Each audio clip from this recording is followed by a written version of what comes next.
Alarmes soam ao redor da joalheria. Os 3 assaltantes, de balaclavas e pistolas, começam a entrar em pânico. Um deles ergue a arma e atira, visando reduzir a tensão na loja. Mas isso faz algo muito pior. Acerta o caixa no peito. Ele agarra seu coração sangrando e desaba contra uma das vitrines. Foi longe demais. Eles precisam sair antes que fique ainda mais feio. Mal sabem eles, a feiura está a caminho deles. Um deles atira e quebra a porta de vidro para fugir rápido. Eles já podem ouvir as sirenas se aproximando, mas talvez se chegarem ao carro de fuga a tempo, eles possam escapar limpos.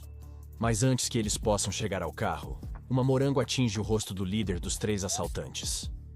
Ele pausa por um momento, perplexo, e então se vira para ver uma figura séria e solene, a 3 metros de distância deles, vestida com um terno cinza, e apontando a suprema arma de mão dos anos 70, a Magnum 44. É o único e inigualável Dirty Harry Callahan, o policial cowboy que não faz perguntas e não faz prisioneiros.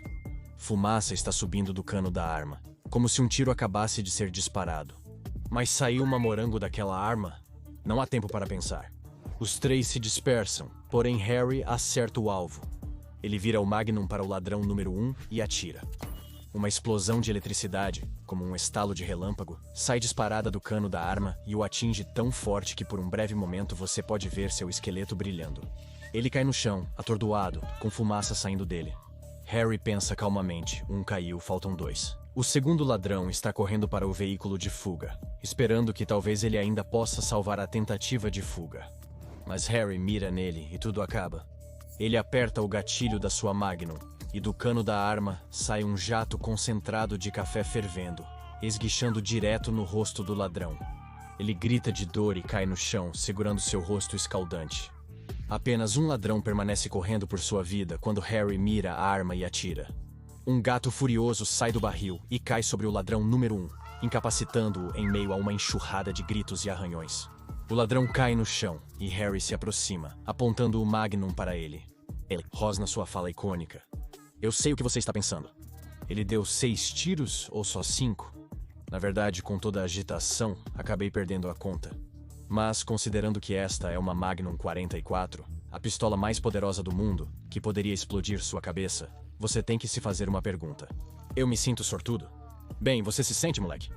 Ele aperta o gatilho e um piano de cauda inteiro é disparado, esmagando o ladrão.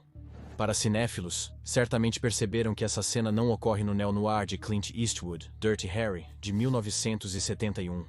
Mas poderia ter acontecido, se a icônica Magnum 44 de Harry estivesse carregada com um SCP-8098, uma coleção de balas anômalas que causaram à Fundação SCP muito mais problemas do que você jamais poderia imaginar. Tudo começou em uma fazenda abandonada no Kansas, invadida pela Fundação após vários relatos de atividades estranhas e anômalas. Eles descobriram uma série de anomalias dentro do celeiro principal, além de um grande depósito de armas. O mais relevante entre eles é um par de revólveres Magnum .44 e uma pequena caixa de papelão cheia de munições Magnum .44, marcadas com a marca Munições Mórficas, junto com slogans como "Tente colecionar todos" e "Tantos sabores diferentes para colecionar". Isso imediatamente acendeu alertas no bom senso. Quem está saborizando as balas? Exigindo mais explicações, as munições mórficas e outros objetos anômalos foram levados ao local 18 para estudos adicionais, sendo designadas como SCP-8098. Os pesquisadores mal sabiam. As coisas estavam prestes a ficar incrivelmente estranhas. Mesmo para os padrões da Fundação SCP, os doutores Velez e Elisa conduziram principalmente a pesquisa sobre o SCP-8098 e rapidamente descobriram 2 fatos relevantes. Que cada uma das balas de diferentes sabores tinha um efeito anômalo diferente quando disparada, e que esses efeitos anômalos só ocorriam quando disparados de uma Magnum 44. Vamos direto ao ponto, pessoal. Nós sabemos por que você está aqui. Você quer entender tudo sobre sabores estranhos e seus efeitos anômalos. Não se preocupe, nós vamos te contar exatamente o que o Dr. Velez e a Dra. Elisa encontraram em um sabor estranho na rodada relâmpago. No primeiro teste, eles experimentaram a bala de morango. Como você provavelmente previu, isso fez com que um único morango, não anômalo, fosse disparado do cano da arma, espatifando-se contra a parede. Inofensivo, mas delicioso. No segundo teste, experimentaram a bala de café. Dessa vez, lançou um jato concentrado de café quente, que manteve a pressão da água por 25 segundos, o suficiente para encher aproximadamente 2,5 xícaras de café. Este café também se provou não anômalo. No terceiro teste, carregaram a bala com sabor de eletricidade e dispararam contra uma colher de metal para testar a condutividade. Isso não correu tão suavemente quanto os pesquisadores esperavam, pois a eletricidade zapeou pela sala e interferiu com os equipamentos eletrônicos, levando à suspensão do teste. Após a remoção do projétil do cilindro, ele era visivelmente menor do que na primeira carga. O quarto teste foi mais estranho ainda.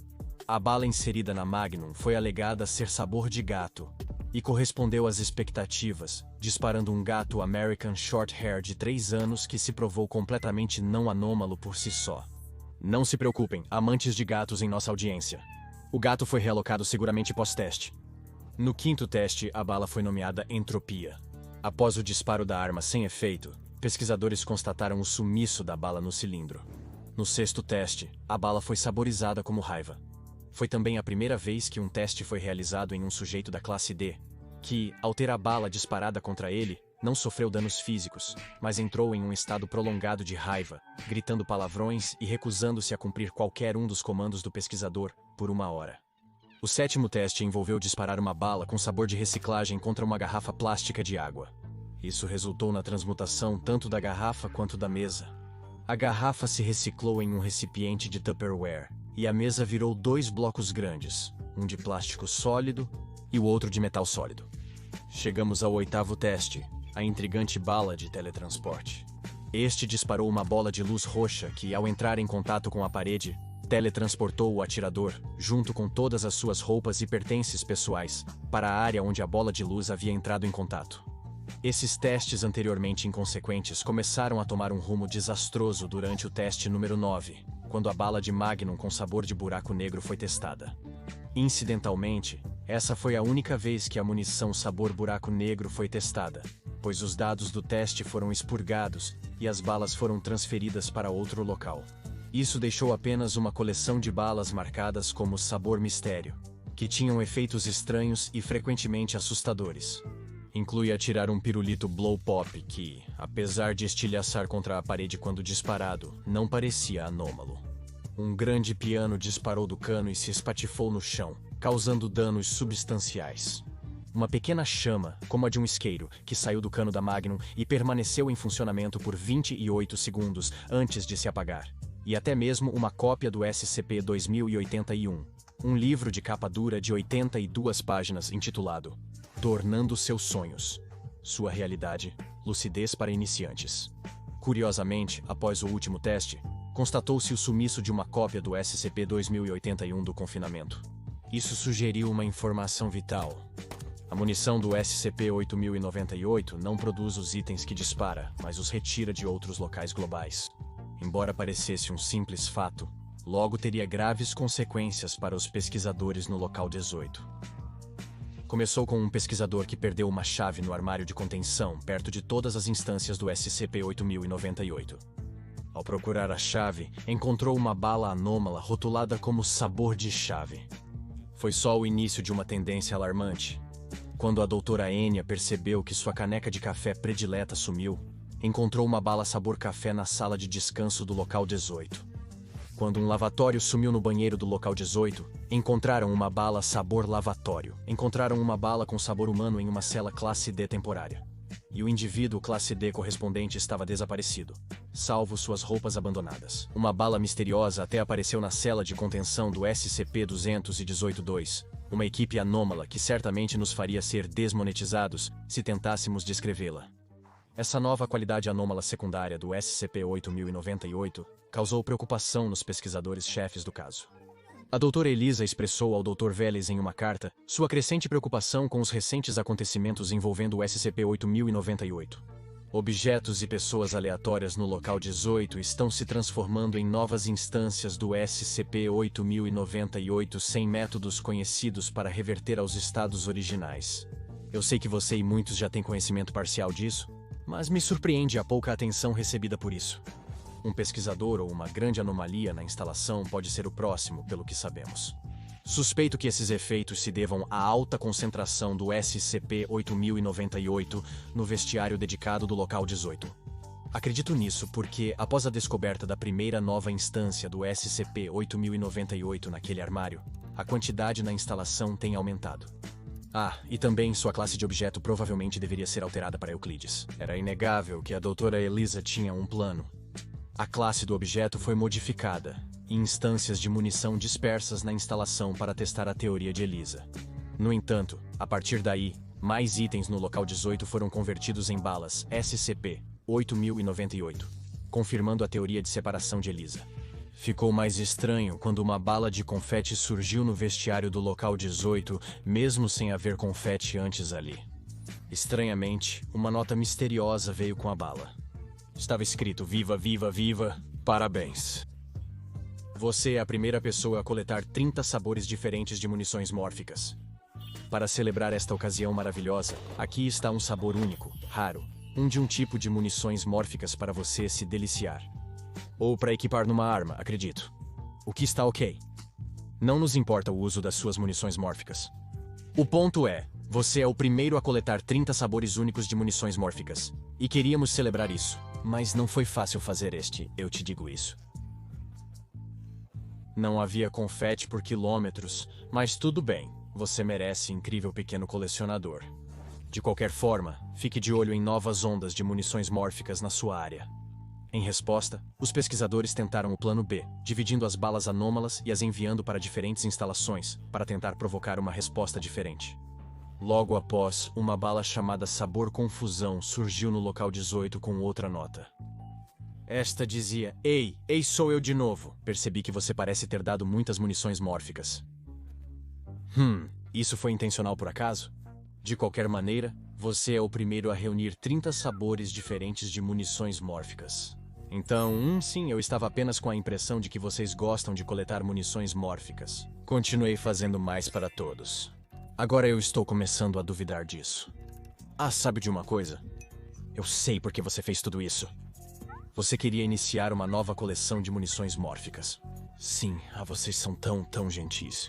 Vou aumentar a quantidade de munições mórficas que vocês, excelentes colecionadores, podem encontrar. Sim. Certifique-se de coletar todos esses novos e incríveis sabores de munições mórficas. Evidentemente, eram requeridas ações mais severas. Foi dada autorização para começar a destruir novas instâncias de balas anômalas, começando pela bala de morango. Quando a fundação tentou derretê-la em um forno, ela explodiu, liberando 10.000 morangos em todas as direções e causando ferimentos leves no pessoal ao redor. Logo após, uma nova nota foi descoberta.